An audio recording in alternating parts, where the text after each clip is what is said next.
pessoal, tudo bem com vocês? Sejam todos muito bem-vindos e muito bem-vindas a mais uma aula aqui. Deixa eu me apresentar para vocês, muito prazer. Eu sou o João Paulo, todo mundo me conhece como JP. Estamos aqui nesse projeto maravilhoso que estamos entregando para vocês, que é o projeto Enem do Bem, um projeto aqui da H Plus Med, um presente para vocês. Antes de começar, eu gostaria de parabenizar você. Só de você estar aqui assistindo essa aula, você já é um vencedor, você já é uma vencedora. Continue assim que você vai ter um futuro brilhante aí pela frente. Esse projeto ele vai ainda se estender por algum tempo. Continue assistindo as aulas, continue tirando as suas dúvidas, que vai dar tudo certo. Beleza? Na nossa aula de hoje, assim como nós já temos a nossa programação, eu vou falar sobre um assunto que vai aparecer demais aí dentro dos nossos vestibulares. O Enem cobra todos os anos, principalmente por ser um tema bastante interdisciplinar. Nós vamos aprofundar bastante, passando pelo lado da biologia, vamos passar pelo lado da física, vamos passar pelo lado da química. Você deve estar percebendo, você deve estar fazendo várias provas antigas e dentro dessas provas, nós temos essa característica do vestibular aí do Enem, colocar vários temas, principalmente dentro do seu cotidiano. E essa aula de hoje, que é a aula da climatologia, você vai literalmente sentir na pele. Com toda certeza, já pensou, nossa, hoje o dia ele está quente, hoje o dia ele está frio, hoje o dia ele está seco, hoje o dia ele está úmido. Então, para a gente poder começar, como é que vai funcionar os nossos encontros aqui? Nós temos uma parte de teoria, exercício. Teoria, exercício. Eu preparei também uma apresentação para ajudar a fixar. Eu vou entregar essa apresentação também de presente para você, juntamente com essa lista de exercícios, para que você possa aí continuar os seus estudos. E nunca se esqueça, o seu sucesso é o meu sucesso. E eu vou lutar aqui para que você atinja os seus objetivos da mesma forma como se eu estivesse lutando para atingir o meu objetivo ou de um dos meus filhos. Beleza? Boa aula para nós. Vamos começar. Vamos para a lousa. Bora! Então, o primeiro passo para a gente poder começar o nosso encontro de hoje, nós vamos entender o que é a climatologia. Então, vamos lá. Vamos analisar primeiro a etimologia da palavra. Vamos lá, vem comigo, ó. Etimologia, português. Vamos lá.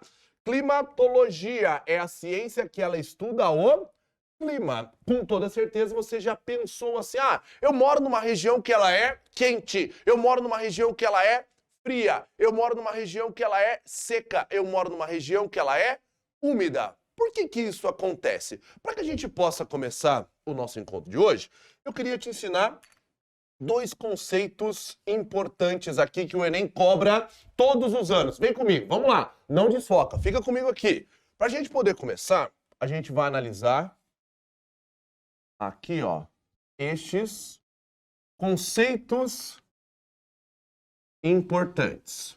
Vamos lá, vamos deixar bem organizado isso aqui para vocês.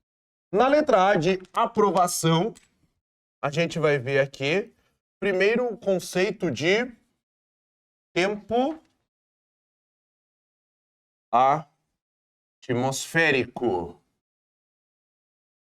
Pensa comigo, a palavra tempo, você já deve ter visto ela em vários contextos diferenciados. Quando você olha para o tempo, você já olhou no relógio? Hoje nós temos um tempo aqui para conversar. Só que não é esse tempo que a gente está falando aqui dentro desse ponto. Nós estamos falando sobre o chamado tempo atmosférico. Com toda certeza, hoje quando você acordou, você pensou assim, hoje o dia ele está seco, hoje o dia ele está úmido, hoje o dia ele está chuvoso. Isso é o chamado tempo atmosférico. E ele sempre pode mudar. Pode ou não pode? Você vai olhar no seu celular aí, você vai olhar no jornal, você vai ver qual que é a previsão do tempo. Como é que vai ficar a atmosfera ao longo dos próximos dias? Utilizando o sensoriamento remoto, que são as imagens de satélite, nós vamos ter aí essa radiação, ela vai servir para o satélite poder observar qual é a previsão do tempo. Lembrando que isso dá para a gente relacionar com a física. Olha a interdisciplinariedade aí para os nossos vestibulares. Então vamos colocar aqui, primeiro ponto, o tempo atmosférico, ele vai ser o estado momentâneo da atmosfera. Vamos dar um exemplo para a gente poder deixar bem detalhado isso aqui para vocês? Olha lá. O primeiro exemplo importante que nós podemos colocar do tempo atmosférico. Vamos colocar aqui. Primeiro exemplo, eu digo assim: o dia, ele está quente. Ao longo dos últimos dias isso tem acontecido bastante, né? O calor, né? Então vamos lá. Nós temos aqui o dia, ele está frio. Isso aqui são exemplos que nós vamos ter do chamado tempo atmosférico. Agora, o Enem vai querer saber qual é a diferença entre o tempo e o clima. Então vamos pensar comigo aqui. O que é o clima? O clima, ele vai ser uma média dos tempos atmosféricos. Por qual período eu preciso analisar o tempo para que eu possa definir o clima? Vamos lá, foca em mim aqui. Qual que vai ser o período que eu tenho que analisar? Vem comigo aqui, olhando para essa parte, o clima, eu vou dizer que ele é uma média dos tempos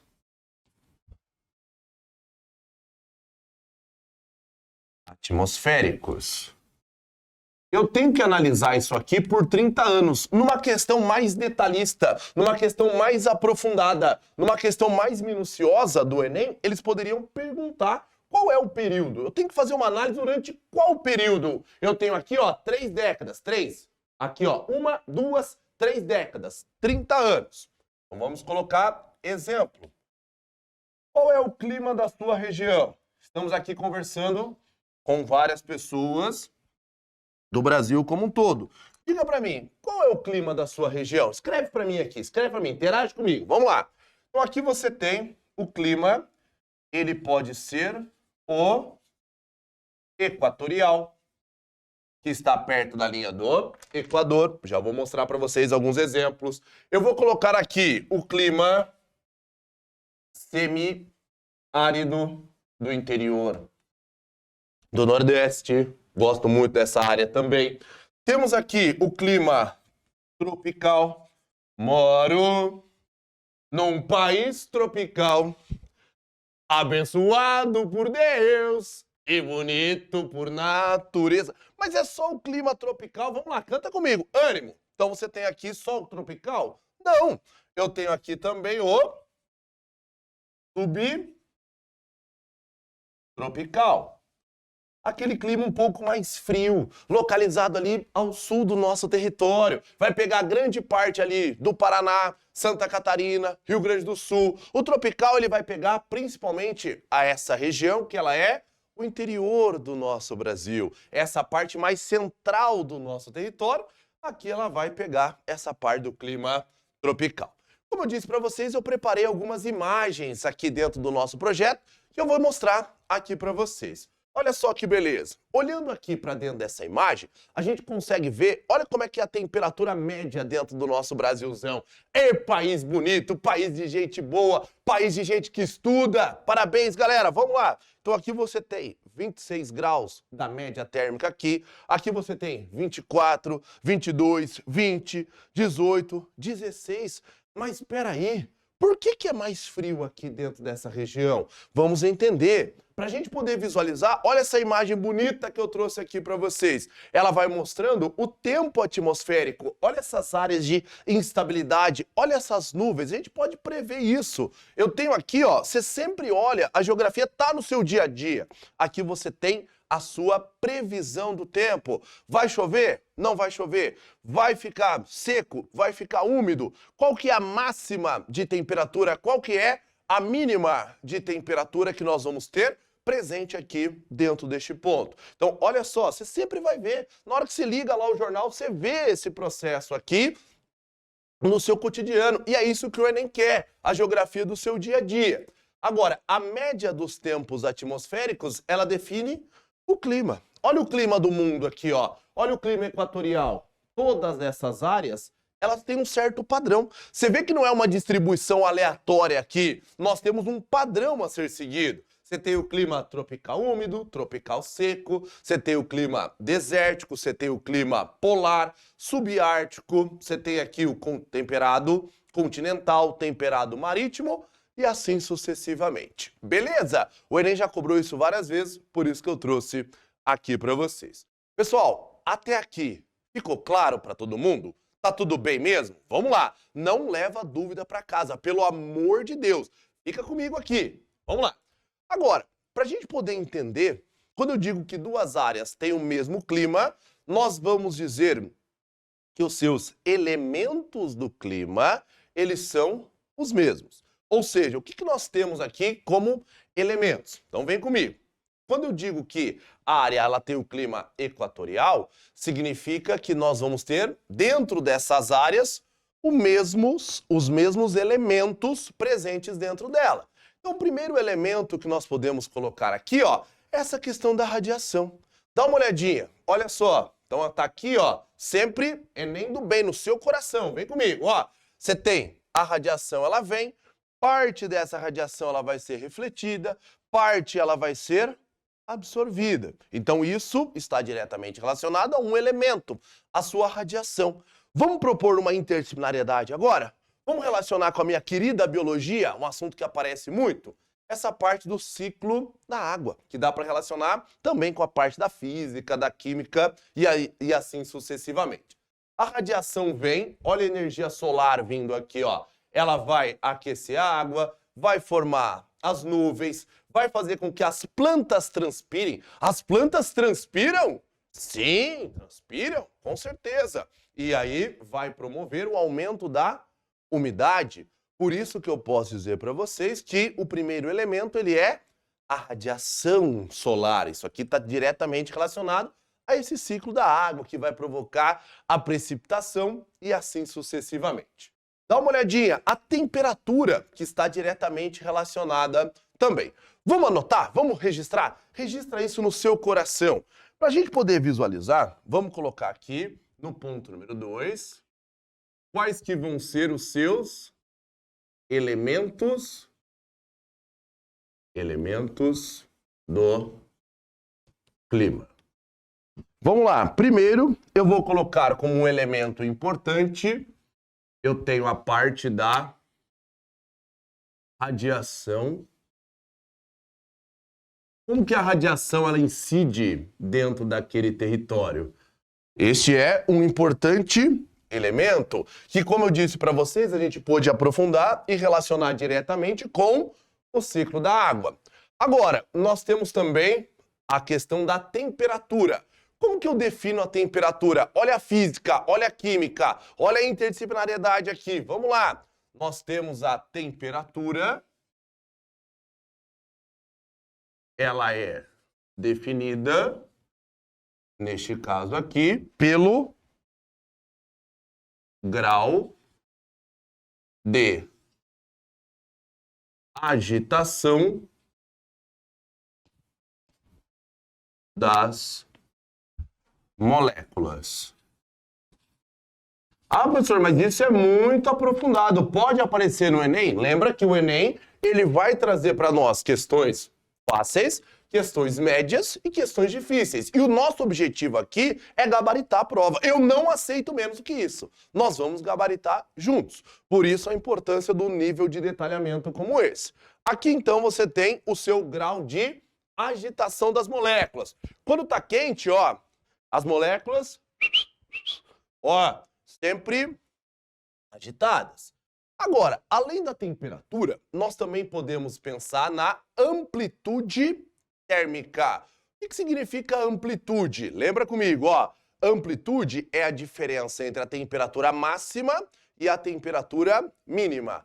O senhor pode dar um exemplo? Claro, com o maior prazer. Vamos para a imagem aqui, ó. Vamos para a imagem. Volta comigo aqui. Aqui a gente tem um exemplo da amplitude. Temperatura máxima 25, temperatura mínima 10. Qual que é a amplitude? 15. Eu peguei a máxima e tirei da mínima aqui, ó. Essa aqui é a diferença. A temperatura é o valor absoluto. A amplitude, ela vai ser a diferença. Pode dar mais um exemplo, professor? Claro, com o maior prazer. Você tem aqui, ó, temperatura máxima de 30, temperatura mínima de 10. A sua amplitude foi quanto?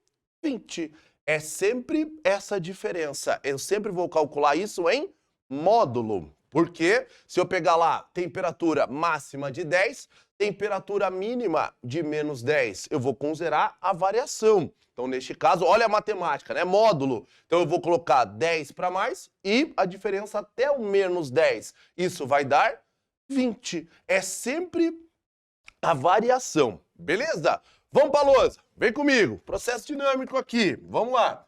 Aqui você tem a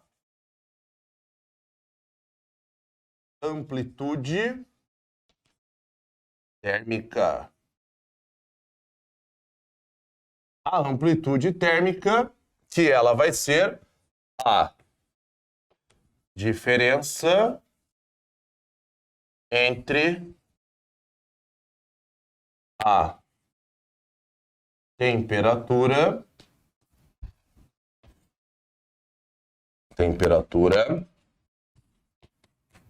máxima e mínima. Beleza? Então aqui, ó, terceiro elemento. Agora, nós também temos a pressão atmosférica. O que é a pressão atmosférica? É a pressão do ar. É a pressão que o ar vai exercer dentro daquele território. Vamos colocar aqui a sua pressão atmosférica, que vai ser a pressão que o ar exerce. Por que a pressão ela é tão importante? Porque nós temos a presença dos ventos. Então imagina só, você já deve ter tido a oportunidade de agitar uma Coca-Cola. Você pega a Coca-Cola aqui, ó, vamos lá. Minha garrafinha tem água aqui, vamos lá. Se eu pegasse uma Coca-Cola e ficasse assim, o que ia acontecer? Eu ia aumentar a minha pressão, não ia? Na hora que eu abrisse ela aqui, ó, o que ia acontecer com a Coca-Cola? Ela ia sair. Porque nós vamos sair da alta pressão e nós vamos para a baixa pressão. Esse processo aqui é a mesma coisa que acontece com os ventos. O vento, o que é o vento? É uma tentativa da atmosfera de estabilizar a pressão. Aqui a pressão está alta, aqui a pressão está mais baixa. O vento ele vai estabilizar. Por isso que na época do inverno, você acaba tendo mais vento, porque você vai ter mais massas de ar fria se encontrando com as massas de ar quente. Isso vai gerando para nós, nesse caso, a presença do vento. Isso aqui é bem interessante. Uma aguinha. Tá tomando água, pessoal? Toma uma aguinha aí. Vamos lá. Vamos colocar aqui. E por fim, o último elemento que nós temos aqui vai ser o quê? A sua precipitação. Precipitação, que é a umidade voltando. A precipitação, ela pode acontecer na forma de chuva, ela pode acontecer na forma de neve, ou ela pode acontecer na forma de granizo. Pelo amor de Deus, eu sei que você ficou com vontade de falar chuva de granito, né, pessoal? Gente, eu tenho um carinho grande por vocês. Só de você estar aqui, você já é um vencedor. Você já é uma vencedora. Toma muito cuidado para você não colocar que a chuva ela é de granito. O que é o granito, gente? O granito é uma rocha magmática intrusiva. A precipitação, no dia que está muito quente, ela evapora, vai lá para as altas camadas, forma umas nuvens gigantonas assim, ó. Essas nuvens são as nuvens do tipo cumulonimbus. E aí vai cair o gelo. Isso é a precipitação na forma de granizo. Dia que está muito frio e está muito úmido, nós temos a presença desses floquinhos hexagonais. Olha só a física e a química aparecendo. Fazendo com que a gente tenha, nesse caso, uma precipitação na forma de neve. E a precipitação na forma de chuva. Essa precipitação na forma de chuva é aquela que a gente está mais acostumado, que ela vai acontecer na forma de água líquida. É isso que nós vamos ter presente aqui dentro desse ponto. Agora, vamos dar uma olhadinha, vamos para a imagem, vem comigo para a imagem, bora! Olha lá para você ver, olha a umidade também, como ela é um ponto importante. A umidade do ar, ela está sempre presente também dentro deste contexto. Você vai colocar que algumas áreas são mais úmidas e outras áreas elas vão ser mais secas. Vamos pensar na umidade relativa do ar. O que é umidade relativa? É o percentual em relação ao máximo suportado para que você tenha a sua saturação, para que você tenha a chuva. O ar saturado, pensa assim, eu já estou saturado com aquela pessoa. Você já não aguenta mais.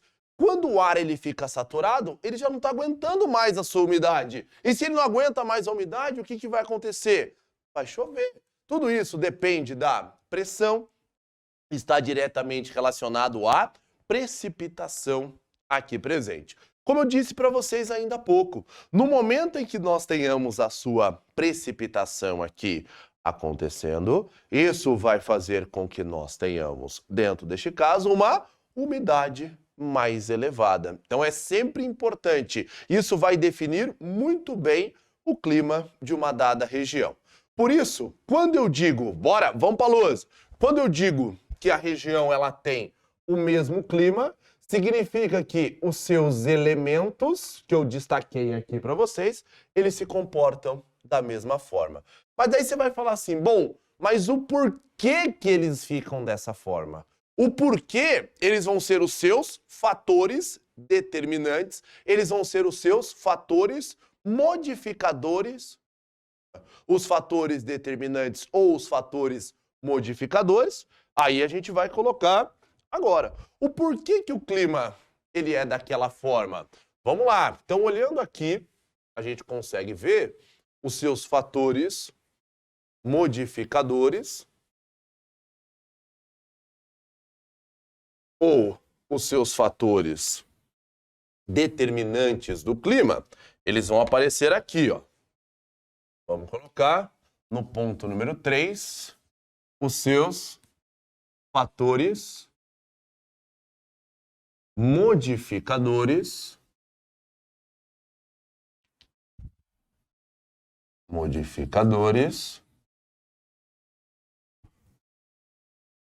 do clima. Muito bem. Qual que é o primeiro fator, o que mais determina como os elementos eles vão se comportar? Aqui neste caso, você vai ter que o mais importante de todos vai ser justamente a sua latitude. O que significa latitude? Ela é a variação em ângulo dessa região em relação ao Equador. Vamos colocar aqui, ó. Por isso, na letra A de aprovação, vem comigo, hein? Vamos lá, arruma a sua aprovação. Nós temos a latitude. Ó, a latitude que eu defino, para deixar bem claro isso aqui para vocês, como a variação angular de uma região em relação ao Equador. Vamos lá, o que acontece quando eu olho para latitude?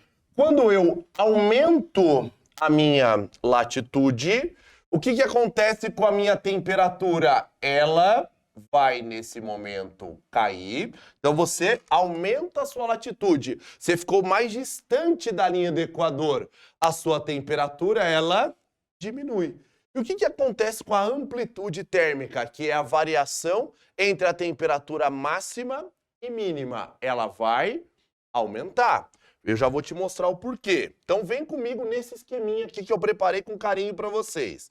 Você tem aqui, ó, eu aumento a minha latitude. O que vai acontecer aqui? Nós temos uma queda na temperatura e eu aumento a minha amplitude térmica. Eu aumento a minha amplitude térmica, isso vai fazer com que eu tenha, dentro deste caso, uma variação maior entre a temperatura máxima e a sua temperatura mínima. Os raios solares, quando você tem aqui, ó, lembra da radiação que eu acabei de te ensinar ainda? Quando você tem a radiação solar aqui, ó, nesse caso, perto da linha do Equador, essa radiação ela vai ser muito mais incidente. Agora, quando você vai para uma região mais distante da linha do Equador, isso vai fazer com que nós tenhamos, neste caso aqui, a presença de menos radiação. Essa radiação ela vai ser mais inclinada. Vamos dar uma olhada na imagem aqui? Dá uma olhadinha dentro dessa imagem. Olha só para você ver. Quando eu olho para Belém, qual que é a sua temperatura média aqui, ó? 25 graus. Isso aqui, lembrando que a latitude está baixa. Eu estou perto do Equador. E aqui em Santa Vitória do Palmar, nós temos aqui 33 graus. Eu aumentei pra caramba a minha latitude. O que aconteceu com a minha temperatura? Ela caiu. Mas eu fui aumentando a minha latitude constantemente, mas a minha temperatura média, ela não foi caindo constantemente. Por que ela não cai constantemente? Porque eu tenho outros elementos, outros fatores. Olha a amplitude, ela aumentando aqui, ó, de 1,3 para 11,6. Por quê? Olha essa imagem bonita que eu trouxe para vocês aqui, ó. Quando eu olho numa região perto do Equador, olha como é que os raios solares eles vão incidir. De maneira mais direta. Eu tenho uma incidência perpendicular dos raios solares. Enquanto que, quando eu olho para essa parte, eu vou ter uma incidência muito mais oblíqua. Mais distante da linha do Equador, os raios solares eles incidem de maneira inclinada. Ah, professor, mas isso cai no Enem? Gente, cai demais. Eu vou mostrar um exercício para vocês. Ele pode aparecer na forma de uma imagem como essa aqui, ó. Olha a temperatura média do Brasil, 26 graus. Aqui, olha a temperatura média aqui. Eu tenho 16 graus. Eu consigo ver isso na amplitude térmica, aumentando a diferença entre a temperatura máxima e mínima aqui, ó, nesses lugares é 1 grauzinho. Porque, lembra, os raios solares, eles vão incidir de maneira direta aqui, ó, a todo momento. Agora aqui, ele já começa a ter uma variação. Por isso aqui são 3 graus, aqui são 5 graus, aqui eu vou ter 7, 9, 11 e 13 graus de variação.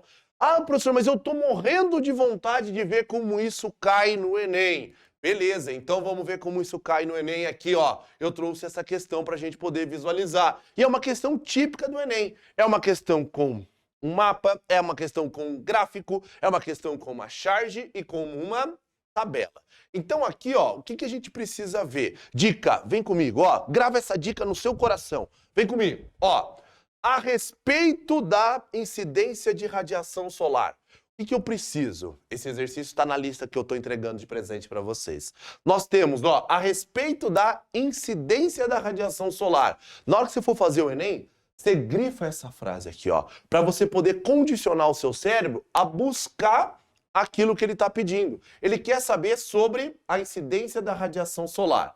Então ele está querendo mostrar que no Equador, olha a interdisciplinariedade aqui, ó, aparecendo a incidência da radiação. Olha só a física, olha a química, olha a interdisciplinariedade aqui, ó. A radiação, ela é muito alta aqui, ó. O ano todo, desde janeiro até dezembro.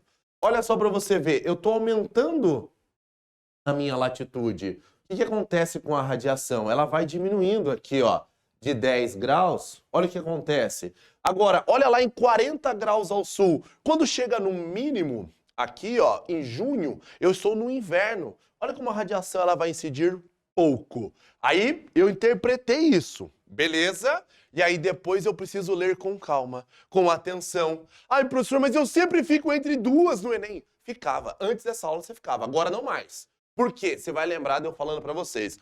Olha o gráfico, olha aquilo que eu grifei. Vamos lá. A pouca variação na incidência solar ao longo do ano na latitude 0. Sim, ela é pouca. É aqui, gente. A resposta tá ali na imagem, tá no gráfico, tá no texto. Ó, tem pouca variação. Mas vamos ver o porquê que não são as outras. A latitude que apresenta maior variação na incidência é de 30 graus ao sul. Não, aqui de 30 tem variação, mas a de 40 varia mais.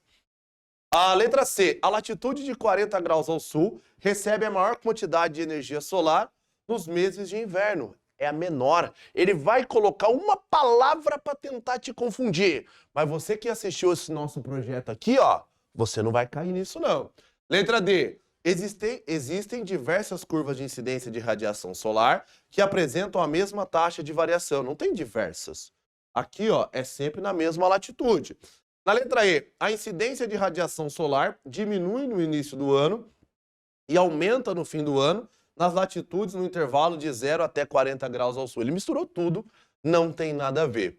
Por isso, eu tenho que olhar com calma. Eu olhei essa, vi que tá certo? Maravilha. Eu preciso ir para a próxima, porque é isso que a gente vai visualizar. Por isso, nessa primeira letra A. Bom sinal, hein? É a de quê? De aprovação chegando. Vamos nessa. Segundo ponto importante, eu tenho também um outro fator, que é a questão do relevo.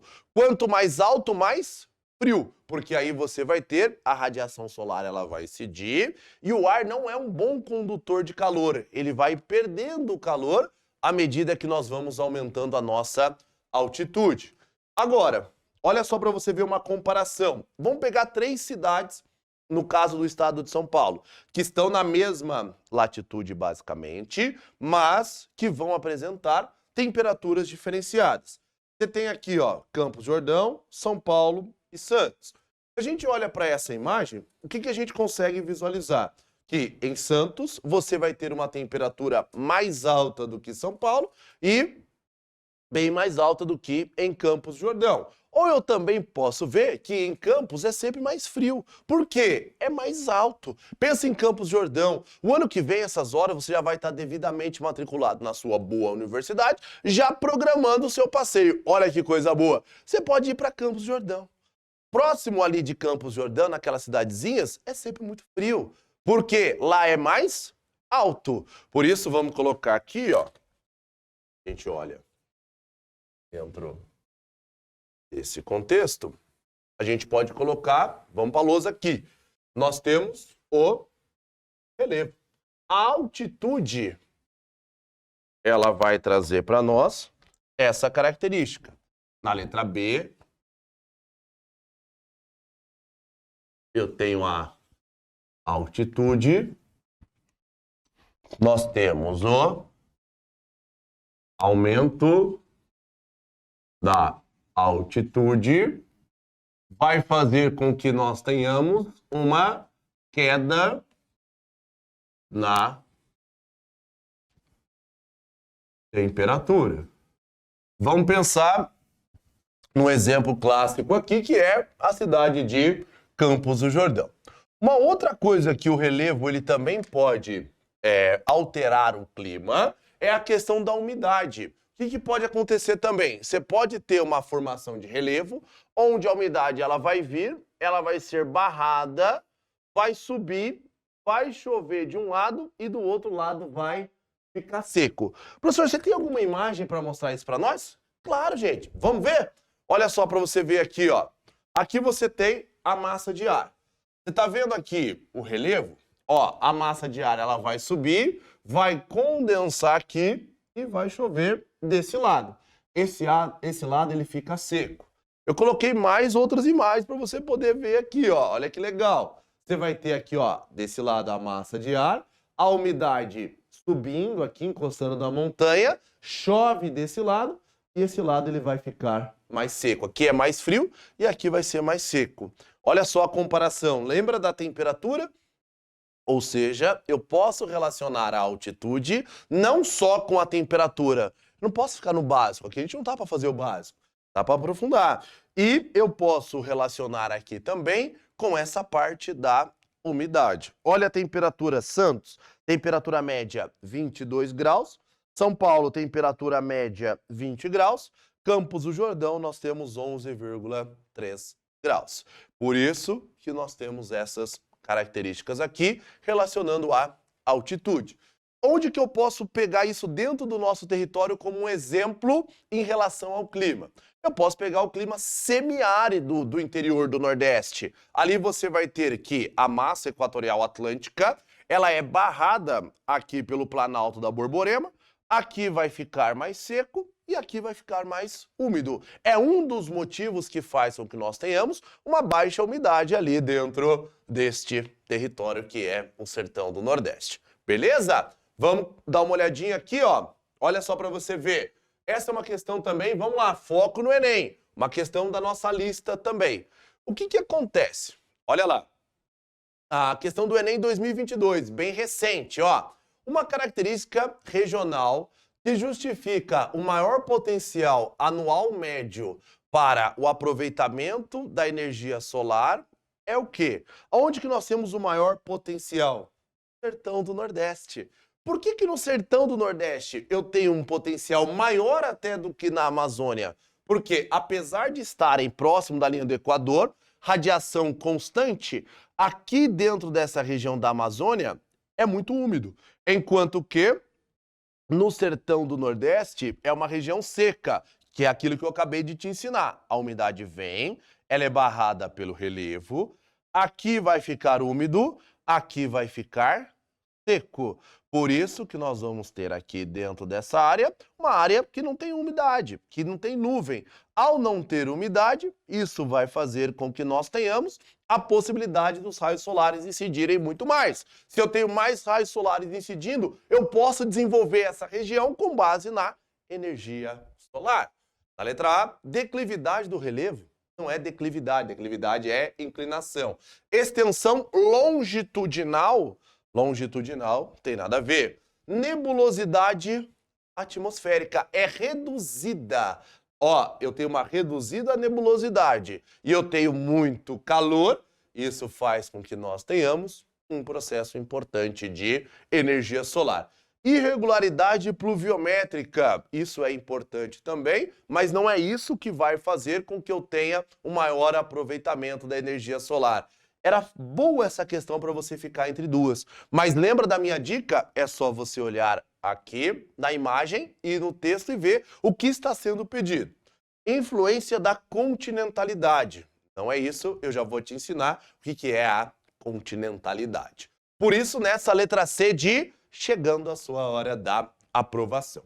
Beleza? Falei sobre 2, mas é só isso que determina o clima? Não, vamos aprofundar mais. A gente pode visualizar também as massas de ar. O que são as massas de ar? São grandes blocos de ar que vão se deslocando ao longo do nosso território, levando para as regiões de destino características da sua região de origem. Você tem aqui, ó, a equatorial atlântica, que ela é quente e úmida, ela leva calor e umidade. A equatorial continental, que vai ser formada na Amazônia Ocidental, ela vai carregar calor e umidade. A única massa seca do nosso país, ela vai ser aqui, ó, a massa tropical continental, que ela é a única seca, porque ela é formada numa região seca. A tropical atlântica, ela é formada numa região quente e úmida. E a polar atlântica, ela vai ser a única massa fria que atua dentro do nosso território.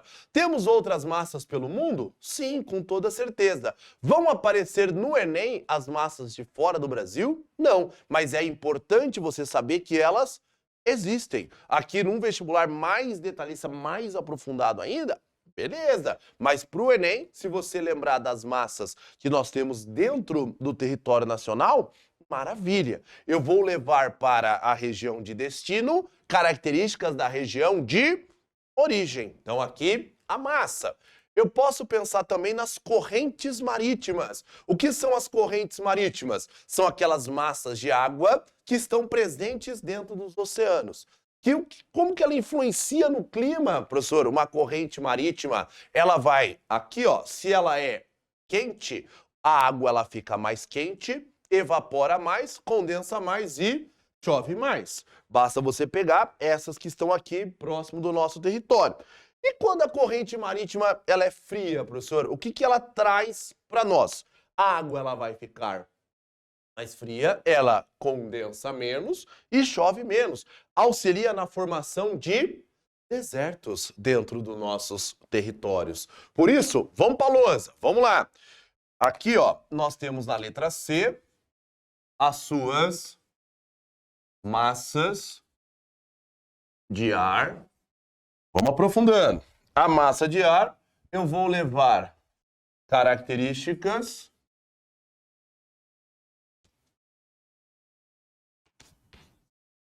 da origem para o destino. Se ela é quente, leva calor. Se ela é fria, vai fazer com que fique mais frio. Na letra D, nós temos as correntes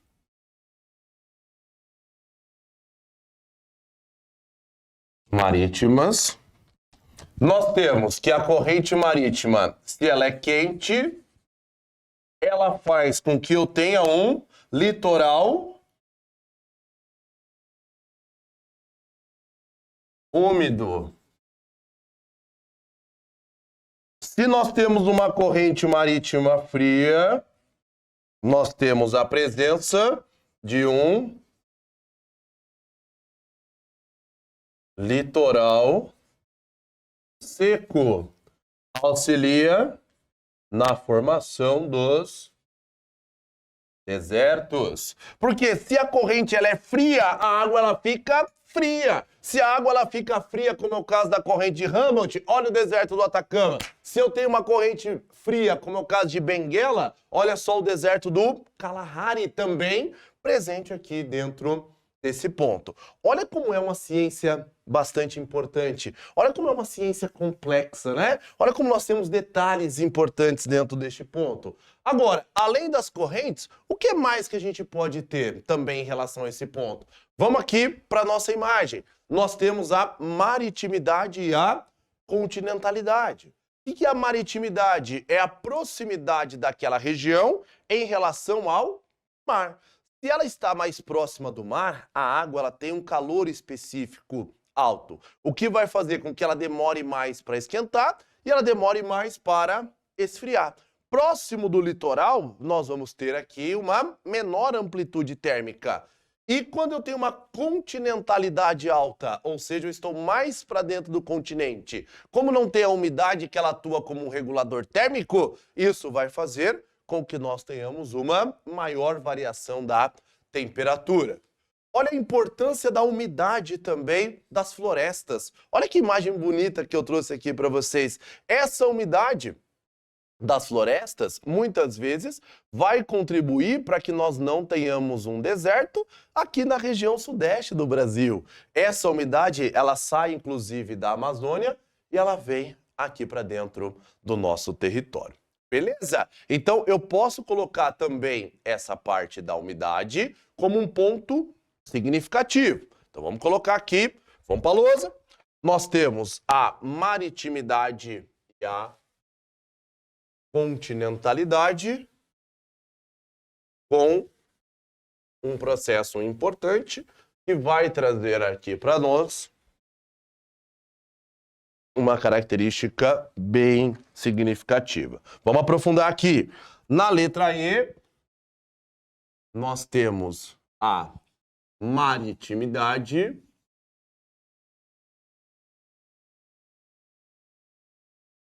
e a continentalidade. Na maritimidade, você vai ter uma baixa amplitude térmica por conta da água.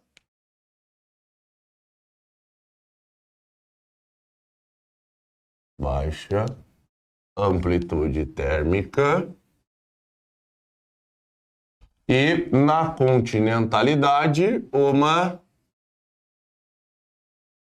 elevada amplitude térmica. Beleza? Então aqui, no contexto da maritimidade, a amplitude térmica ela vai ser mais reduzida e na continentalidade a temperatura ela vai variar de maneira bem mais significativa. E por fim, nós temos que a vegetação ela vai ter como característica, ela é causa e consequência. Então, olhando para a vegetação, a gente vai ver que ela aumenta a umidade do local. Ela é resultado do clima e ela causa o clima também. Aumenta a umidade do local. Vamos pensar que as plantas elas transpiram. Lembra que lá no comecinho da nossa aula eu mostrei para vocês o ciclo da água e eu falei que nós temos a transpiração das plantas e essa transpiração das plantas pode contribuir para que a umidade ela chegue até o nosso território. É um dos motivos que vai fazer com que nós não tenhamos um deserto na nossa latitude aqui de 30 graus, na região sudeste do nosso Brasil. Isso cai no Enem, professor? Cai. Eu vou finalizar o nosso encontro de hoje com uma questão que ela aborda esse processo. Olha lá, também uma questão para a gente ter foco no Enem aqui, ó. No hemisfério sul, a sequência latitudinal dos desertos, apresentada na imagem abaixo, sofre uma interrupção devido à seguinte razão. Grifa para mim, ó, devido à seguinte razão. Letra A, existência de superfícies de intensa refletividade. Não é por isso que você não tem um deserto aqui. Preponderância de alta pressão. Alta pressão faz com que seja seco, a umidade sai de lá. Não, o que faz com que nós não tenhamos um deserto aqui é a sua influência de umidade das áreas florestais. Esse é o processo vindo da Amazônia que nós vamos ter ali. É a importância da floresta, a importância da vegetação que eu acabei de mostrar para vocês. Predomínio de correntes marítimas frias. Não, corrente fria eu acabei de te ensinar que ela causa desertos. Ele quer saber por que nós não temos desertos aqui. E ausência de massas de ar continentais. Não, nós temos sim a presença de massas de ar continentais dentro deste contexto. Então, pessoal, era exatamente isso aqui. Olha como é importante a gente poder aprofundar dentro desse ponto. É um assunto que vai cair aí bastante. Tem mais alguns exercícios que eu estou entregando aqui de presente para vocês, para que vocês possam fazer. Vocês vão ter acesso a essa apresentação que eu também preparei. Se você quiser mandar, compartilha com seu colega. Vai, compartilha a imagem, compartilha o slide, pode compartilhar, manda para todo mundo que vai fazer aí o Enem, porque eu tenho para mim que quando a gente faz o bem, a gente recebe o bem. Saiba que só de você estar comigo aqui até o final, você já é um grande vencedor, você já é uma grande vencedora. Muito obrigado por estar comigo aqui mais esse encontro. Fiquem com Deus e até a próxima, turma. Valeu, tchau!